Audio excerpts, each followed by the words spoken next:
Boaz, you are on the ground, and of course you attended and probably, not only attended, but actually followed very closely the summit.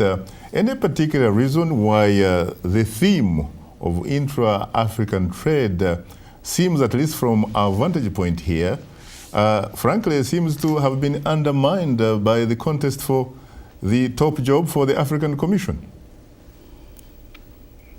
Yeah. Probably, as you may be aware, this is the period that the elections of the African Union Commission leadership was supposed to take place. But I think it was also a given opportunity that we witnessed the biggest number of heads of states being able to attend, and therefore, to the extent possible, give the political leadership of Africa an exposure to the issue of the theme, and therefore the ability to discuss part of the elements of this. So while it is correct that it was overshadowed by the elections, but I think there was an opportunity where heads of states interacted and exchanged what opportunities exist and what kind of blocks exist and how they will need to pull together their efforts to be able to unblock these constraints. So yes, the elections overshadowed, and definitely in terms of the international media, that's what was at the center stage. But I also wish to note that there has been sufficient preparatory work, and thanks to my colleague who has mentioned this, that prior to the summit, there was ministerial meeting, there was also the Permanent Representative Council, which is composed of the ambassadors, the African Union. They all give this an attention and discuss this to the extent possible, especially on how best the intra-Africa trade can be extended.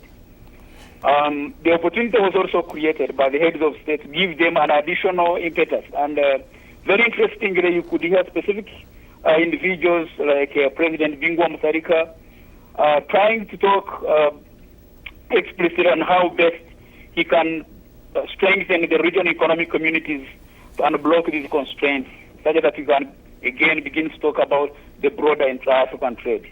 You mentioned, of course, that there were so many African heads of state who attended the summit. How do you reconcile that with the fact that the African Union really is supposed to move away from leadership-centered or leader-centered to people-centered? I think the African Union is slowly moving away from what you just called the leadership-centered. I think, as you probably know, is that there is a link between the quality and the nature of leadership on the extent to which the services to the people are delivered. So we may need to start from the fact that it's not just about policies, institutions, and people, but also the nature and the type of leader that's supposed to implement these policies. So I really want to argue that both matter, and I think it was very interesting that the leadership thought about this, that they needed to take the continent to another level, and they were able to give it the necessary full attention. And in fact, for the first time in Africa's summit, we were able to see the leaders and the heads of state staying for a longer time to give the necessary space and the time to discuss one of the issues that the continent is faced. So I think it's really two-pronged, and they are giving it the necessary attention.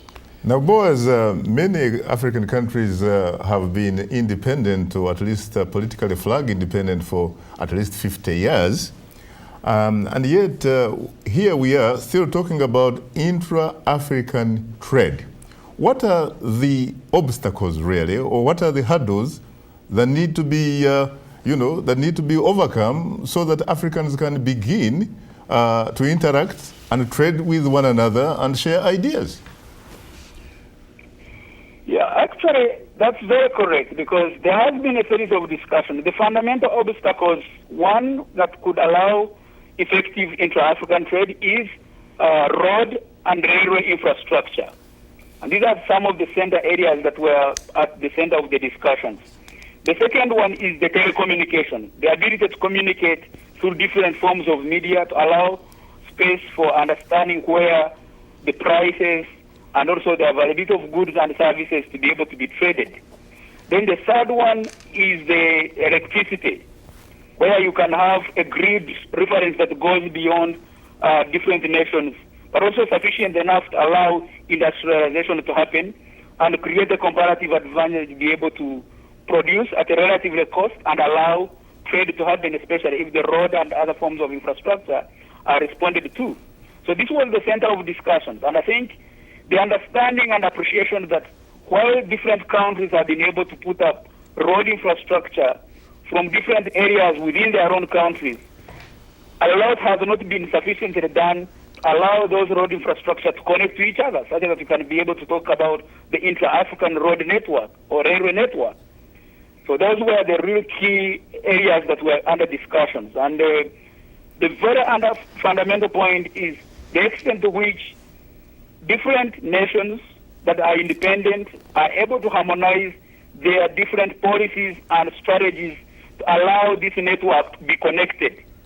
Because as you may have heard from literature and elsewhere, at the moment, I think the colonial masters tried to figure out, they developed the infrastructure to be able to benefit trade between Africa and the colonial masters.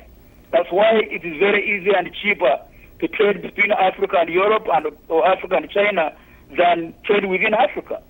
So, and those are the center points that the heads of state were able to discuss and to look at the ways and means on how best they can unblock these constraints. I see.